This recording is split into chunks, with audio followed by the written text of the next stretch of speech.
Pas mal, hein? Salut à tous. Bon, ce que je viens de faire, ça sert à rien. C'était vraiment uniquement pour la frime. Bon, alors, aujourd'hui, j'ai un tour un petit peu spécial. Pour gagner du temps, j'ai séparé au préalable les cartes rouges et noires. C'est pour ça que j'ai intitulé ce tour en rouge et noir. Alors, regardez, on a d'un côté toutes les cartes rouges. Vous voyez?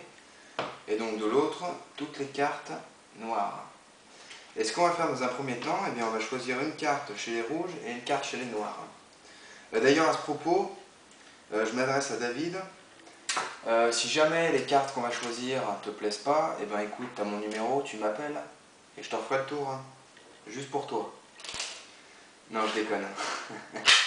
Alors, une carte chez les rouges. Qu'est-ce que vous voulez? Plutôt du carreau, plutôt du cœur? Bon, je pense à la dame de cœur, mais je sais pas. Qu'est-ce que vous en pensez? Elle est où la dame de cœur? On prend la dame de cœur? Allez. Voilà pour les rouges. Maintenant pour les noirs, plutôt trèfle, plutôt pique. Je pensais à l'as de pique, moi par exemple. C'est pas mal, hein? Allez, l'as de pique. La carte des magiciens. Bon, et ce qu'on va faire maintenant, on va intervertir les cartes. C'est-à-dire que dans le paquet des noirs, on va mettre la carte rouge. Et dans le paquet des rouges, on va mettre la carte noire. Vous voyez, elle est comme ceci. Là, on a le paquet des rouges. Et donc, je remets la carte noire. On est d'accord? Bien sûr, je mélange.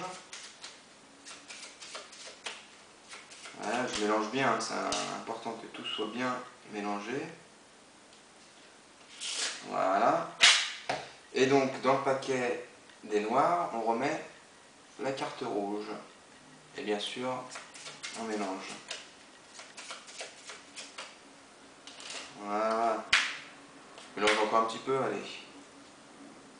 Encore un petit mélange. Voilà.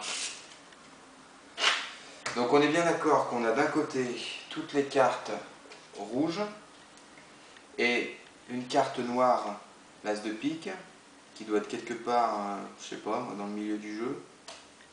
On verra plus tard. Et donc de l'autre côté, toutes les cartes noires et une carte rouge qui doit être quelque part, pareil, dans le milieu du jeu, je sais pas exactement où. Ce que je vais faire maintenant pour compliquer les choses, je vais mélanger les cartes rouges et les cartes noires entre elles, comme ceci. Et je vais même vous prouver que je n'ai pas triché en éventaillant le paquet, regardez. Vous pouvez voir que toutes les cartes rouges et noires sont complètement mélangées. Ce qui va rendre les choses très compliquées, hein. Mais bon. Regardez, je vais mélanger encore un petit peu. Je vais couper et à nouveau reséparer le paquet en deux parties. Donc, on a comme au début deux paquets, et ce qui est assez extraordinaire, c'est que dans la première moitié du paquet, toutes les cartes sont retournées face en bas, sauf une seule, la carte noire, l'as de pique, qu'on avait choisi ensemble. Et donc vous aurez compris que dans l'autre moitié du paquet, toutes les cartes sont retournées aussi face en bas, sauf une seule, la dame de cœur. Mais attendez, c'est pas le plus incroyable. Le plus incroyable, c'est que dans la moitié du jeu où se trouvait l'as de pique, donc la carte noire, sont maintenant réunies toutes les cartes noires.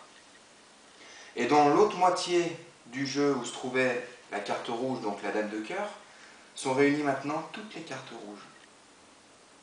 Or, vous avez bien vu que j'avais bien mélangé toutes les cartes. Surprenant, hein?